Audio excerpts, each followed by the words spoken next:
कांग्रेस के नेता राहुल गांधी ने एक बार फिर कांग्रेस की पोल खुलवा दी।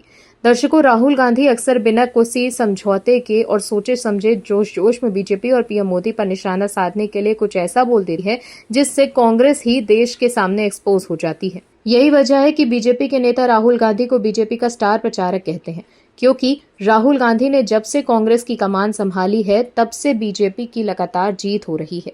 राहुल गांधी हर बार अपने द्वारा उठाए गए मुद्दों पर खुद ही बैकफुट पर आ जाते हैं। क्या है खबर, बताते हैं आपको इस रिपोर्ट में। मिडिल ईस्ट की जंग भारत के घरों तक पहुंच चुकी है। पीएम मोदी ने 24 घंटे में दूसरी बार लोगों से तेल बचाने की अपील की। पीएम मोदी ने कहा कि स्कूल ऑनलाइन हो, ऑफिस वर्क फ्रॉम होम हो, ताकि पेट्रोल डीजल की खपत को कम किया जा सके। तेल के साथ साथ लोगों से 1 साल तक सोना न खरीदने की अपील की गई है। जंग के बीच सोने के आयात पर भारत का बहुत बड़ा पैसा विदेश जाता है, लेकिन पीएम मोदी की इस अपील पर राहुल गांधी ने कहा कि ये उपदेश नहीं बल्कि ये नाकामी के सबूत हैं। राहुल गांधी ने एक्स पर लिखा है कि मोदी जी ने कल जनता से त्याग मांगे, सोना मत खरीदो, विदेश मत जाओ, पेट्रोल कम जलाओ, खाद और खाने का तेल कम करो, मेट्रो में चलो, घर में काम करो। ये उपदेश नहीं, ये नाकामी के सबूत हैं।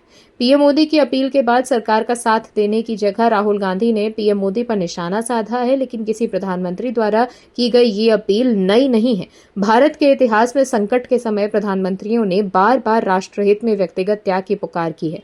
सन 1962 में भारत चीन युद्ध के दौरान देश के पहले प्रधानमंत्री पंडित जवाहरलाल नेहरू ने देशवासियों से अपना सोना दान करने को कहा था। 1962 के युद्ध के समय भी पीएम नेहरू ने नागरिकों से अपील की थी कि वो नेशनल डिफेंस फंड में सोना और गहने दान करें, ताकि सरकार विदेशी मुद्रा भंडार को कम किए बिना हथियार और साजो सामान खरीद सके। इसके साथ ही 1965 के भारत पाकिस्तान युद्ध के दौरान प्रधानमंत्री लाल बहादुर शास्त्री ने ही ऐसी ऐतिहासिक अपील की थी।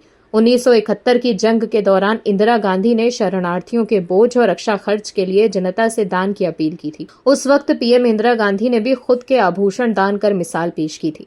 आज राहुल गांधी अपने राजनीतिक फायदे के लिए पीएम मोदी की अपील पर सवाल उठा रहे हैं, लेकिन 1960 में मुश्किल घड़ी में प्रधानमंत्री नेहरू ने देश की जनता से नेशनल डिफेंस फंड में सोना और पैसे दान करने की अपील की थी। वहीं अब नेहरू की सोना दान करने की अपील को लेकर बीजेपी ने राहुल गांधी पर निशाना साधा। बीजेपी प्रवक्ता सुधांशु त्रिवेदी ने विपक्ष से पूछा कि क्या वो भारत के भविष्य को सुरक्षित करने का समर्थन करते हैं। उन्होंने विपक्ष पर सामाजिक और राजनीतिक अव्यवस्था पैदा करके अपने राजनीतिक हितों को साधने का आरोप लगाया। गिरिराज ने कहा, शायद राहुल गांधी को देश का इतिहास नहीं पता। वहीं केंद्रीय मंत्री गिरिराज सिंह ने राहुल गांधी पर पूछा कि क्या देश के पहले प्रधानमंत्री जवाहरलाल नेहरू को 1962 में चीन के साथ युद्ध के दौरान असफल माना जाना चाहिए, क्योंकि उस समय उन्होंने देशवासियों से सोना दान करने की अपील की थी। बीजेपी ने विपक्ष पर भी तीखा हमला करते हुए उनसे वैश्विक संकट के दौरान शत्रुता और पूर्वाग्रह से प्रेरित राजनीति में लिप्त नहीं होने का आग्रह किया।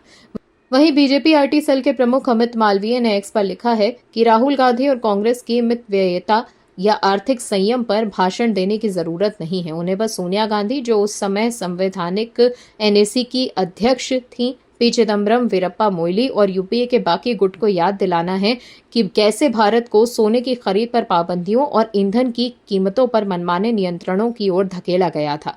ऐसा किसी वैश्विक ब्लैक स्वान घटना के कारण नहीं, बल्कि पूरी तरह से आर्थिक कुप्रबंधन के कारण हुआ था। यहाँ 30 अगस्त 2013 को तत्कालीन प्रधानमंत्री मनमोहन सिंह का अपना बयान है, हमें सोने की अपनी चाहत कम करने और पेट्रोलियम उत्पादों के इस्तेमाल में किफायत बरतने की जरूरत है। आज कांग्रेस वैश्विक अस्थिरता, आपूर्ति श्रृंखला में रुकावटों और युद्ध जनित महंगाई के दौर में जिम्मेदार उपभोग की अपीलों का मजाक उड़ाती है, लेकिन यूपीए शासन के दौरान भारतीयों को पाबंदियों और आर्थिक संकट का सामना करना पड़ा था, क्योंकि वर्षों की नीतिगत जनता, साथ ही भ्रष्टाचार और मनमाने शासन के बाद सरकार के पास कोई विकल्प ही नहीं बचा था।